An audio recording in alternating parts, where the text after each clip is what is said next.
ओम नमो भगवते वासुदेवाय. नमस्कार. माई आणि कौशिकीचे भक्तिविश्व या यूट्यूब चॅनलमध्ये सर्वांचं मनापासून स्वागत. आजच्या व्हिडिओमध्ये आपण श्रवण करणार आहोत श्री अधिक मास महात्म्य कथासार अध्याय 9 उपवासाचे महत्त्व. अध्यायाला सुरुवात करण्यापूर्वी चॅनलवर जर नवीन असाल तर चॅनलला सबस्क्राईब करा. तसेच व्हिडिओ आवडला तर लाईक, कमेंट आणि शेअर नक्की करा. श्री अधिक मास महात्म्य कथासार अध्याय 9 उपवासाचे महत्त्व. लक्ष्मी म्हणाली, जगन्नाथा, पूर्वाध्यायातील त्या सावित्रीचा पती आपला धनलोभ आणि कंजूषपणा सोडून पुढे सतत अन्नदानात आपले द्रव्य खर्च करू लागला. ती त्याची उपरती म्हणजे भगवंतांच्या सतत नामस्मरणाचे, त्याच्या बायकोच्या व्रताचे फळच म्हणायचे. त्याने भुजंगाला नकळत दूध दिले आणि मग सहस्त्र भोजनांचे अन्नदान केले. त्या अन्नदानाची पुण्याई श्रेष्ठ तर खरीच, पण अधिक मासात जर उपोषण केले तर त्याचीही पुण्याई थोरच असते असे तुम्ही मला सांगितले होते.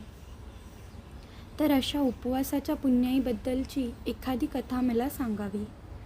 लक्ष्मीच्या त्या इच्छेप्रमाणे मग नारायणांनी तिला पुढील प्रमाणे एक कथा सांगितली. नर्मदा तीरी माहिष्मती नगरीत एक विधवा स्त्री राहत होती. तिचे नाव चंद्रिका असे होते.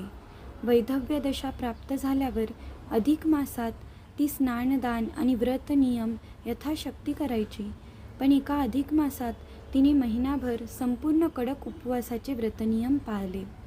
आधीच नाजूक असलेल्या त्या चंद्रिकेच्या प्रकृतीवर त्या महिनाभराच्या उपवासामुळे, कडक नियमामुळे खूपच परिणाम झाला. ती इतकी कृश झाली की तिला रस्त्याने नीट चालतासुद्धा येईना, बसली तरी उठताही येईना. तरी पण ती तशीच दररोजच्या नियमाप्रमाणे भल्या पहाटेच नर्मदेवर स्नानाला जायचीच. अधिक मासातील कृष्ण पक्षाचा शेवटचा दिवस. त्या दिवशी नित्य नियमाप्रमाणे भल्या पहाटेच नर्मदेवर चंद्रिका स्नानास गेली. स्नान कसे तरी झाले. परत घरी जाताना ती वाटेतच कोलमडून पडली. तिला उठताच येईना. ती ओरडू लागली. तेवढ्यात जवळच्या झोपडीतून एक म्हातारी तिथे धावत आली. तिने चंद्रिकेला सावरून उठवून नीट बसविले आणि नीट न्याहाळून पाहिले तर काय नवल. अहो चंद्राबाई, काय हो ही दशा करून घेतलीत? ओळखता पण येईनात की, बघा की नीट, शांत व्हा. म्हातारीचे ते कळवळ्याचे बोलणे ऐकून क्षीण स्वरात चंद्रिका म्हणाली, कोण ग बाई तू? मी नाही ओळखलं. अहो, तुमचे धनी होते तेव्हा मी नव्हते का तुमच्या घरी कामाला? तुमची भांडीवाली मी.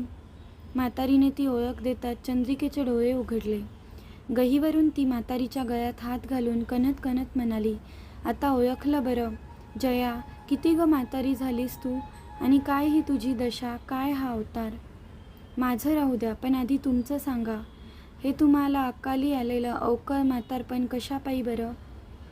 त्या प्रश्नावर चंद्रिका म्हणाली, बाई ग, ह्या अधिक मासात मी महिनाभर कडक उपवासाचे व्रत केले आहे. पोटात अन्नाचा कणही नाही, त्यामुळे ही दशा झाली आहे ग.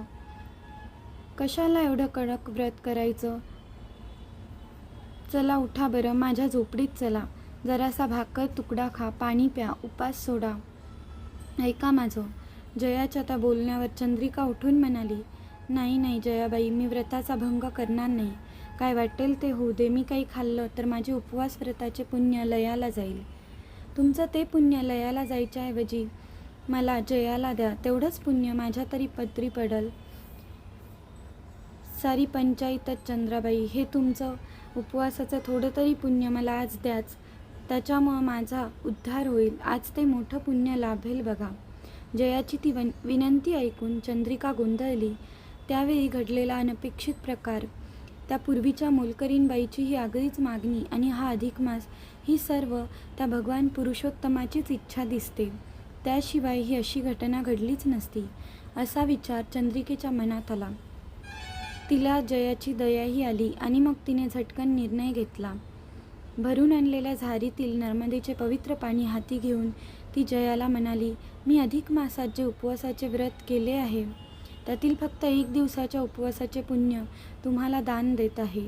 घ्या हे पाणी हातात. ते दानाचे उदक जयाने आपल्या हातावर घेतले. तेवढ्यात काय आश्चर्य! तिचा देह दिव्य कांतिमान झाला आणि स्वर्गातून एक विमान तेथे आले. विमानातील देवदूतांनी जयाला सन्मानपूर्वक विमानात बसविले आणि चंद्रिकेला नमस्कार केला. वर जाणाऱ्या विमानातून जयाने हात जोडून चंद्रिकेला नमस्कार केला आणि ते आनंदाने ओरडली, चंद्राबाई, उपकार झाले, येते मी. तो अघटित चमत्कार पाहून चंद्रिका आश्चर्याने थक्क झाली. अधिक मासातील 1 दिवसाच्या उपवासाची एवढी पुण्याई, तर मग संपूर्ण महिनाभर कडक उपवासाचे केवढे फळ! देवदूतांनी मला का बरं त्या विमानात घेतलं नसेल, असा विचार करीत करीत ती कशीबशी घरी गेली. चंद्रिकेच्या मनात सारखा तोच विचार यायचा, पण उत्तर सापडत नसे. त्यानंतर 5 अधिक महिने निघून गेले. चंद्रिकेचे व्रत चालूच राहिले. पुढे ती खरोखरच म्हातारी बनली. चंद्रिका एकदा तीर्थयात्रेला काशी वाराणसी क्षेत्रात गेली. तिने गंगास्नान केले, काशी विश्वनाथांचे दर्शन घेतले, क्षेत्र प्रदक्षिणा केली. त्यावेळी आणखी एक चमत्कार झाला. काशीनाथ नावाचा एक तरुण चंद्रिकेपुढे आला. त्याने चंद्रिकेला वाकून नमस्कार केला आणि तो म्हणाला, मला ओळखलं का बाई? चंद्रिका भांबावली, म्हणाली, नाही बाळ, कोण तू? मग तो काशीनाथ म्हणाला, चंद्राबाई, मी आज जरी हा असा पुरुष दिसतो आहे, तरी माझा हा दुसरा जन्म आहे बरं का. पूर्वजन्मी मी तुमची भांडेवाली मोलकरीण होते. त्या अधिक मासात तुम्ही नदीवरून अंघोळ करून आला होता. वाटेत कोलमडून पडला होता. मी तुम्हाला उठवलं. मग तुम्ही मला तुमच्या उपवासाचे 1 दिवसांचे पुण्य दान दिले होते. त्या पुण्याईमुळे मला विमान आलं. मी स्वर्गास गेले होते. नंतर काही दिवस मी स्वर्गसुख भोगलं. लगेच देवाने मला हा दुसरा जन्म दिला. या काशी क्षेत्रात आता मी काशीनाथ झालो. यात्रेकरूंना रस्ता दाखवण्याचे काम मी करीत असतो. तुमचे उपकार म्हणून हा जन्म मला मिळाला. आज तुमचे तापसीचे थोर दर्शन घडले आणि तुम्हाला इथे पाहताच मला माझ्या पूर्वजन्माचे सरळ ज्ञान आले. त्या काशीनाथाने तो सारा वृत्तांत सांगताच आणि त्याने चंद्रिकेला थोर तापसी पुण्यवती म्हणताच तिला एकदम गहिवरून आले. तिने काशीनाथाच्या गळ्यात गळा घालून मोठ्याने हंबरडा फोडला. अगं जया, मी अधिक मासातील फक्त 1 दिवसाचे पुण्य तुला दान दिले आणि त्या तेवढ्या पुण्याईने हा तुझा असा उद्धार झाला. पण माझं काय गं? तो देव मला अजून कसा पाहत नाही? अरे काशीनाथा. मग तेथेच काशीनाथाने महादेवाच्या पिंडीची मोठ्या थाटाने स्थापना केली.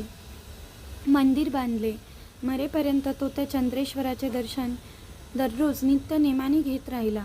विष्णू म्हणाले, लक्ष्मी, अजूनही काशी क्षेत्रात त्या थोर तापसीच्या स्मरणार्थ असलेल्या चंद्रेश्वर लिंगाचे दर्शन हजारो लोक घेत असतात. आता पुढे 10व्या अध्यायात मौन भोजनाचे महत्त्व आणि आणखी एक कथा सांगणार आहे. ती तू चित्त देऊन ऐक. उद्याच्या व्हिडिओत आपण ऐकणार आहोत अध्याय 10वा, मौन भोजनाचे महत्त्व. तोपर्यंत ओम नमो भगवते वासुदेवाय नमः.